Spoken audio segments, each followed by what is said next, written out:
welcome to MLSsoccer.com's Playoff Central with Jason Saghini. I'm Katie Witham. The legend Jesse Marsch himself will be joining us shortly, but we are here to break down that second leg of the Eastern Conference Semifinal game. DC United down 2-0 right now on aggregate to the New York Red Bulls. They're hosting them though. What do they have to do to climb this uphill battle? Well, I mean, I think if you're a New York fan right now, you know very well that no lead is safe. So Ben Olsen knows that as well for DC United. DC has to start in the back. Last game, they were at Red Bull Arena. They were playing very conservatively, and they were still getting gashed. Right now, I have a lot more faith in their attack going out and scoring a bunch of goals than I do in their defense keeping a clean sheet. So as far as it goes, I think Ben Olsen needs to say, hey, let's calm things down, get organized in the back, not give up a goal, because that would really change the game. And you're going to come out here and try to get the 2 goals to even the series. One guy who was helping them come up with goals for New York and giving DC a whole lot of trouble was Thierry Henry. 2 assists that night in Red Bull Arena, but his performance in the first leg may not be what we see in the second leg. Well, it's crazy when you look at the numbers because Thierry Henry has performed at such a high level for so long, but in his MLS career, he's been a lot more productive at home than he has been on the road. 71% of his goals and 68% of his assists have come in the friendly confines of Red Bull Arena. Well, and the key in this one, they're going to be at RFK Stadium. In 2 games at RFK this year, DC did not give up a goal to New York. So if they can find that defensive form that they had in those games, the game plan for them seems simple. Score at least 2 goals to even up that aggregate. But what needs to happen for DC to get there? Remember, Jesse Marsch is here as you join him at the big board. Guys, what does Ben Olsen need to change for that to work out for them? All right, Jesse, I know we expect to see a bit of a different game at RFK than we saw at Red Bull Arena. Yes. If you're Ben Olsen, what changes are you making to this lineup? Well, I think you need to have more of a dynamic team on the field and one that can attack a little bit better than they did in New York. So the first change I think we'll see is to see Sean Franklin come in for Korb.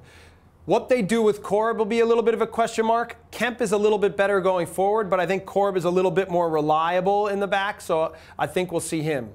Then the other piece is I think they need to get Chris Rolfe on the field from the start because he's good at operating in pockets. He can hold on to balls ahead of the field, and he's really good at helping little combination play. So the question is who comes off. For me, it's probably going to be Eddie Johnson, mostly because he wasn't very good in New York with his back to goal, and he's a guy that I think you can bring off the bench, and now when the game's getting desperate, he can be a presence in the box and maybe get you a goal that way.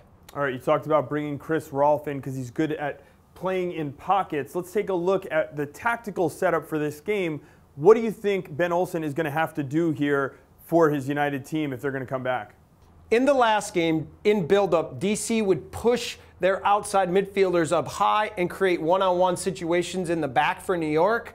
But when Arnaud or Kitchen would get the ball, there weren't very good passing options because now anytime they played into the feet of the attacking players, there was another player that was right on their back. So, again, this game, I think that the outside midfielders need to try and find gaps in the middle of the field here, along with a guy like Chris Rolfe trying to see if he can come underneath.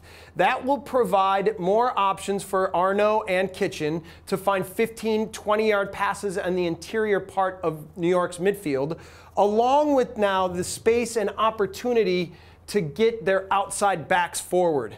That will be important not only to create options and now a dilemma for the outside backs of New York on whether to go with a guy like Pontius or Korb, but importantly, it also turns Henry and Sam into defenders, okay? And the more that DC is able to push New York into that part of the field and create little angles and options for slicing runs along the outside and in the interior, that's how I think they can be more dangerous, and that's how they can put New York on their heels. We saw in the last match how Sam and Henry were a lot of trouble for DC, so pushing them back would be good. If you're Mike Petke, though, on the other hand, are you making any changes to this lineup? Remember, before the last game, we talked about Tim Cahill being better in the air than Luyendula. Does Tim Cahill potentially come back in here for defensive purposes? For me, I think they stay with Luyendula, mostly because he's one of their best attacking players. Now, they want to defend and not give away much in this game, but each goal that they score makes the mission for DC even more difficult. So I think they can defend this game with this group. And now if they start to push, being DC, and start to try to get down the field, guys like Louis Andula, Henry, and Wright Phillips are the ones that can make them pay on the other end. You mentioned the away goals. We got some questions in from fans on what your thoughts were on the away goal rule, Jesse. What do you think? Is it better for the playoffs? Yeah, I think it is, and it puts the away team in a position where they're rewarded for being aggressive. Not just attacking soccer, but really going after the game and not trying to just steal 1-0 wins. So, and look, New England went on the road and they were aggressive and they were rewarded for it. So if I'm New York, even though you've got a 2-0 lead to protect, I still think they've got to go on the field and try and attack. If they get one goal, DC then needs to win by 3 goals.